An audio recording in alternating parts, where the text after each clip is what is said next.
अस्सलाम वालेकुम नाज़रीन, ये वाक़या है 25 फ़रवरी 2024 का, जब लाहौर के इचरा बाज़ार में एक खातून किसी फ़ास्ट फूड वाली दुकान में कुछ खाने के लिए आई और उस खातून के कपड़ों पर अरबी के अल्फाज लिखे हुए थे। इस वीडियो को ज़रा आप भी देखिए। जिस तरह नाज़रीन आपको ये बात भी मालूम है कि हम पाकिस्तानी मुस्लिम लोग जब भी कोई अरबी का लफ्ज़ देखते हैं तो हमारे जहन में सबसे पहले कुरान मजीद के अल्फाज आते हैं। असल में अरबी एक ज़बान है जो अरब के इलाके में बोली जाती है और हमारे प्यारे नबी हज़रत मोहम्मद सल्लल्लाहु अलैहि वसल्लम की ज़बान भी अरबी है और अरबी जन्नती ज़बान भी है। इन्हीं वजूहात की बिना पर हम अरबी का बहुत ज़्यादा एहतराम करते हैं। लेकिन हमारे पाकिस्तानी मुसलमानों के जहनों में एक बात सवार है कि अरबी सिर्फ कुरान मजीद में मौजूद है, जो कि बिल्कुल गलत है। जिस तरह हम उर्दू बोलते हैं उसी तरह अरब वाले अरबी बोलते हैं अपनी आम रूटीन में। तो नाज़रीन, जिस वक्त ये खातून वेटिंग एरिया में अपने खाने का इंतज़ार कर रही थी तो लोगों की उस खातून के लिबास पर नजर गई और उन्होंने समझा कि ये कुरानी आयत लिखी हुई है, नाउज़ुबिल्लाह, जिसकी वजह से उस दुकान के इर्द गिर्द हंगामा मच गया और लोग उस औरत को जान से मारने की धमकी भी देना शुरू हो गए। लेकिन इतने में वहीं किसी ने पुलिस को कॉल की, तो जब पुलिस वहां पहुंची तो पुलिस ने ये देखा कि उस खातून को दुकान में शटर डाउन करके बिठाया हुआ है और बाहर हजूम नाराबाजी कर रहा है। फिर इस सिचुएशन को ASP शहर बानो ने पूरी बहादुरी के साथ संभाला और उस खातून को बुढ़ा दिया गया और फिर पुलिस स्टेशन लेके जाया गया। वहाँ जब हमारे इस्लामी आलम ने उन कपड़ों का मुताला किया तो उन्हें पता चला कि इसमें रैंडम अरबी के अल्फाज लिखे हुए हैं और इसमें कुरान मजीद की आयत और अल्फाज का नामो निशान भी नहीं है।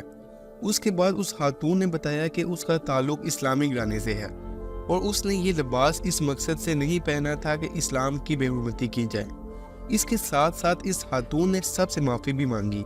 मेरी ऐसी कोई नियत नहीं थी और ये जो भी हुआ है लाइल्मी में हुआ है, लेकिन मैं फिर भी माफी मांगती हूँ। कुरान, सुन्नत और नाउज़ुबिल्लाह, हम सोच भी नहीं सकते मुसलमान होकर कि हम गुस्ताखी करेंगे या गुस्ताखी रसूल करेंगे।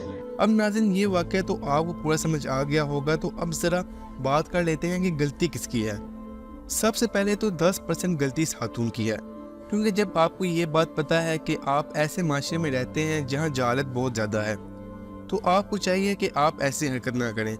याद रहे नाज़रीन, पहले भी ऐसा हो चुका है कि एक मॉडल ने ऐसा लिबास पहना था जिस पर अल्लाह लिखा हुआ था और शदीद रद्द अमल आने के बाद उस मॉडल ने सबसे माफ़ी मांगी।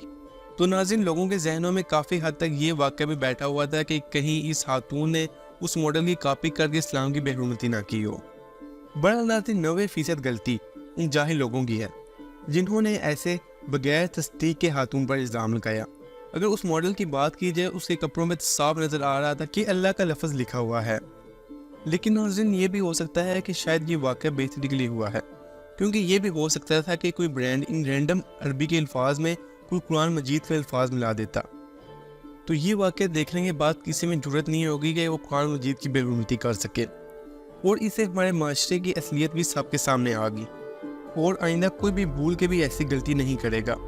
क्योंकि अगर ये जाहिल लोग किसी माँ, बेटी, बहन के साथ ऐसा कर सकते हैं तो अगर किसी खातून के अलावा कोई मर्द वहाँ मौजूद होता और उसने ये लिबास पहना होता तो उसे तो लोग मौके पे ही गोली मार देते। और नाज़रीन, असल में असूल तो ये होता है कि ऐसा कोई वाक़या पेश आए तो सबसे पहले पुलिस और अदालतों को मौका दिया जाए कि वो अपनी ज़िम्मेदारी पूरी करें। अगर वो अपनी ज़िम्मेदारी पूरी नहीं करते तो उसके बाद कानून को अपने हाथ में लिया जा सकता है। लेकिन बदकिस्मती के साथ इस वाक़े के बाद मुसलमानों का इम्पैक्ट पूरी दुनिया में बहुत ही बुरा गया है। और आप तारीख उठा के देख लें, हमारे प्यारे नबी हज़रत मोहम्मद सल्लल्लाहु अलैहि वसल्लम ने तो कभी भी किसी के साथ ऐसा नहीं किया कि बगैर तस्दीक किए किसी पे ऐसा इल्ज़ाम लगाया जाए। उम्मीद करता हूँ कि आपको इस पूरे वाक़े की समझ आ गई होगी और ये भी मालूम हो गया होगा कि गलती किसकी है। अगर फिर भी कोई मेरे नज़रिए से इख्तिलाफ रखता है तो कमेंट सेक्शन में अपनी राय का ज़रूर इज़हार करे। और आजकल एक और वीडियो बहुत ज़्यादा वायरल हो रही है कि सद्दाम हुसैन ज़िंदा है। ये शख्स जो आप देख रहे हैं ये बिल्कुल सद्दाम हुसैन की तरह लग रहा है और दावा भी कर रहा है कि मैं सद्दाम हुसैन हूँ और मैं ज़िंदा हूँ। तो इस वीडियो को इधर क्लिक करके आप देख सकते हैं। आज के लिए इतना ही। खुदा हाफिज़।